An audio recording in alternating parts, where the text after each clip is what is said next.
my fellow fighters, and the people of the world.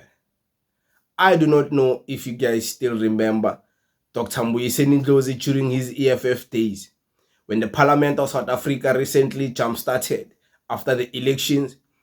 He gave a very powerful speech against the Minister of Police, against the police services, the SAPS in South Africa, and he was exposing the corruption done by the SAPS involving who?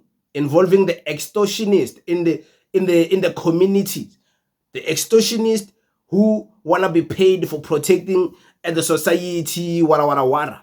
Dr. Ndlozi was one of the people who exposed some of those sagas. But because he was wearing EFF regalia, they never took him serious.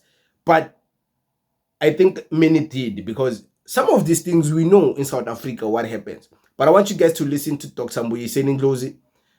Listen to this. They don't want to hear that you don't know these criminals and you are saying the reports are not coming to the police stations. That is dishonest. By the way, you're the only people who don't know these criminals that are extorting communities. Only the police in South Africa are claiming ignorance. Our people know. And the reason the police are claiming ignorance is because the police are embedded.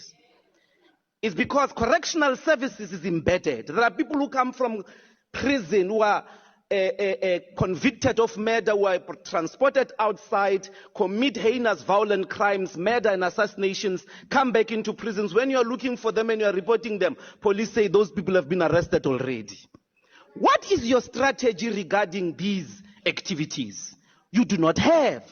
So what did you come here to Parliament to do? PR empty exercise. This government of National Ndondoni is not going to succeed if it is obsessed with media. You've got to have a comprehensive, concrete strategy that is based on the lived experience of our people to combat crime. Don't come here for a PR stance. You don't have a strategy yet. And it's what must be done? Go and implant counterintelligence capabilities. We know these gangs, our people will tell you. 2, build internal state capacity. Let us do away with tenders. Tenders have crippled the local state. Many of those workers, let's insource them. Let the government build schools directly, build clinics directly. It will halve the crime of extortion in our country. The HODs in Ekurhuleni, in Tshwane, in Johannesburg withhold payments of contractors. Some of them are crippling black businesses. They must get bribed or they don't get paid. Arrest these administrators. Let us see you raid the administration to disarticulate it from extortion. Finally, please use digital and AI technologies. Implant cops with crime and GPS so that you know where the cops are, who they are talking with, who they are seeing. You know, in South Africa, the problem with all of these things is that the politicians will still get away with it.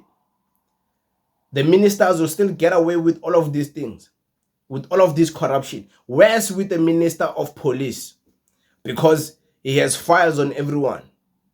He has files on everyone. It's worse with him because he's the police minister. So, and many politicians, allegedly, they are corrupt.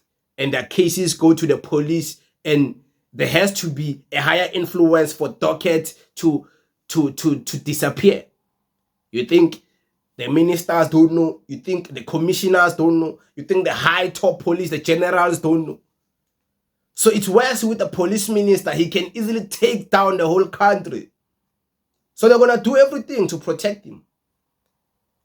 Including the judges, the justice system, the businesses. They get away with murder. They get away with doing corruption in the businesses. Get away with money laundering. You think the police, they can take him down that easy? He has files on everyone. He can easily take. That's the problem. It's realizing that there will never be justice. It doesn't matter how much you cry, how much we can march, how much we can wait for the president of the country to speak. Many people have been speaking, exposing this corruption, but they still get away with it. They still get away with it. It's not the first time Mcunu is coming out in public exposing these things, Pela guys. He has done it before. It's just before nobody was paying attention. Now people are paying attention because there's nothing else to distract the people of South Africa. Way back then, there was a lot of things. Mcunu was speaking, but there was a lot of other news distracting. But this time around, people are paying attention in the social media, and there was nothing going on in the country. The only thing that was going on was Floyd Shivambu trying to start his party, and then Mcunu came. And then Mcunu got all the maximum attention. That's why it's the biggest conversation today. So, I believe, this is what I believe, there will never be justice. Because, including, let's go even back to the conversation of foreigners. Foreigners, they sell itagamizo, they sell dipache, they sell white stuff, they sell coke, they sell all of these things. Okay, it's fine. But didn't Mcunu expose to you guys and tell you that the biggest manufacturers of these things is in Joburg, and those cartel, the big bosses, are protected by the police? Who is the police? Isn't the police South Africans?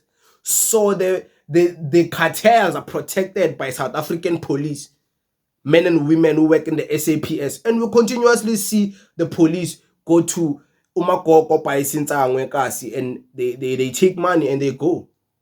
In Braamfontein, La Pangase, there, that street that goes to Tamelin, Masoya Khalapa, before KFC and Chicken Licken. La, there's those guys who sell weed there, next to that Indian place where they sell ama chips and stuff. Those guys who sell weed there, police always pass there and take money.